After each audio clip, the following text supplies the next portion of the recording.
Welcome. I'm Bruce Munro. With me is International Relations Specialist Professor Robert Patman, and this is Global Insight.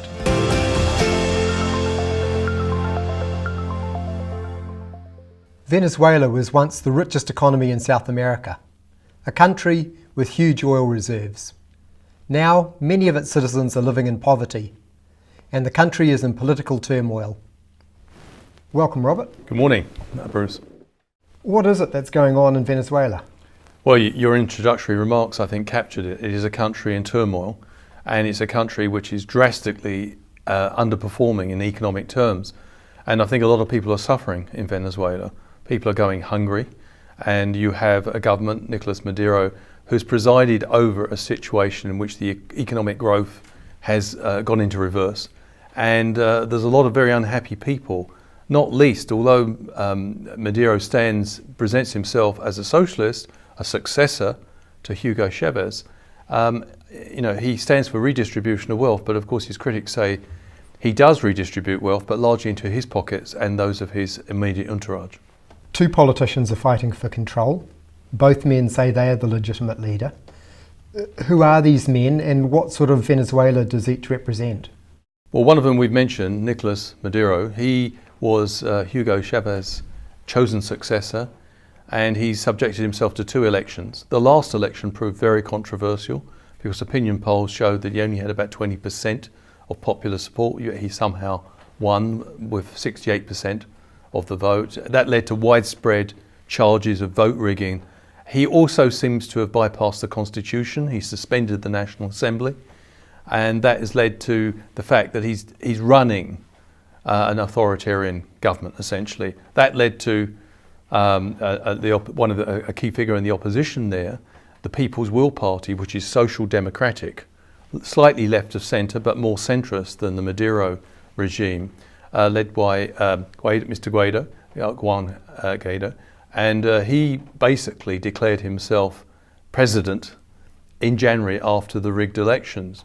And the United States and a number of other countries, 54 altogether, have recognised Juan Guaido's claim to power. Will Donald Trump do in Iraq and South America? Guaido has suggested that the US should force Maduro out with military force. Would Trump do that?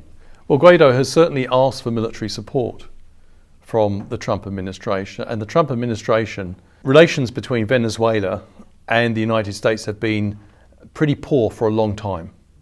In the Obama administration, there was no love lost between the Obama administration and Hugo Chavez. And the situation has certainly not improved since Mr. Trump has come to office. Mr. Trump prides himself on his audacity and also his unpredictability, which has raised tensions in South America. The betting at the moment seems to be amongst many American commentators that the United States, although one of Mr. Trump's key advisors, John Bolton, National Security Advisor, has invoked the Munro Doctrine, it's unlikely America would directly intervene. That I think the Trump administration would rather work through sympathetic allies in the region. It may be putting considerable pressure on behind the scenes, for example, on the likes of Brazil to lend logistical support to Mr. Guaido. But Guaido's request for military support is surprising because it seems to me that the most effective way of toppling an authoritarian leader like Maduro is for the people themselves to do it. Any indication of foreign intervention or foreign interference usually plays into the hands of the regime. After all, Maduro is claiming that he is the victim of a Yankee imperialist plot, and that would confirm it. And so, in a sense, I don't think it's particularly smart politics to engage in that sort of indirect or direct intervention in Venezuelan's affairs. You used the phrase before, Munro Doctrine. What is that? What role does that play? Well, that was a doctrine articulated in the 19th century by the United States to indicate that it had a sphere of influence in its own hemisphere, so to speak. And he would not welcome then European involvement in the politics of its region. some countries are quite comfortable about the Munro doctrine. Russia, for example, wouldn't mind invoking a similar thing for Eastern Europe. But what we've seen in Venezuela is a worrying degree of rivalry between the backers and opponents of the two major political figures that we've identified, China and Russia, very much backing the Maduro regime. They don't have any hang-ups about the repression that's occurred, or even the contraction of the economy. And we have to remember that the Venezuelan economy is really dependent on oil, and it's an unreformed, energy-dependent economy. And the tragedy is that during the Hugo Chavez period, when Venezuela was earning quite a lot of money from oil, it didn't take the chance to diversify its economy, which meant that when oil prices receded, the economy was very, very vulnerable. And we've seen a massive contraction of the Venezuelan economy since 2013. If the country was better managed, could it actually have a good, strong economy again? I think it's got tremendous potential. I think whoever's in power will at some point have to make the strategic decision to try and diversify the economy. That's much better done though when you've got popular backing. There's no sense of fairness in Venezuela at the moment. There's tremendous corruption in that country. And it looks like the country is heading for a rocky period. I don't think the plight or the fate of Venezuelans, the prospects of Venezuelans will be improved by foreign interference, whether it be from Russia, which has military advisors in the country, or from the United States.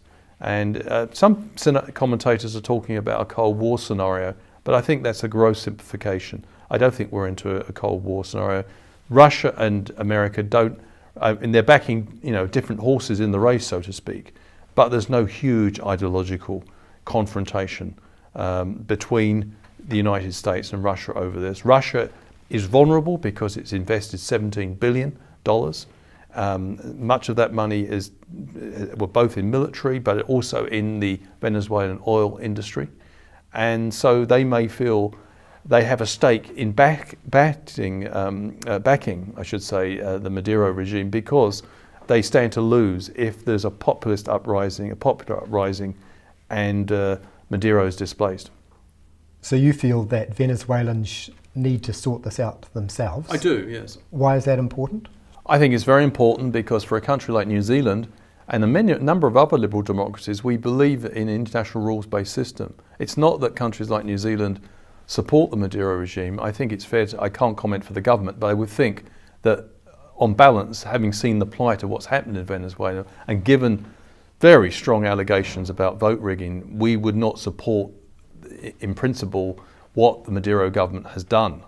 But I think on the other hand, while we oppose authoritarianism and breaches of the rule of law and human rights, we do not support foreign intervention except in really extreme circumstances. And so I think, from New Zealand's point of view, I think Venezuela is quite a lot at stake. Because it could be yet another blow to the international rules-based system during the Trump era. Since Mr. Trump's come to power, he's turned his back on some of the things that America traditionally stood for. America didn't, as we know, has not always followed through with its commitments on backing the rule of law, but it was at least nice to know that they supported them in principle. That, unfortunately, that support seems to have diminished recently, and I think if there's any American interference in Venezuela, that will diminish it further. Thank you, Robert. Thank you. And thank you for watching. Catch us next time on Global Insight. Ciao.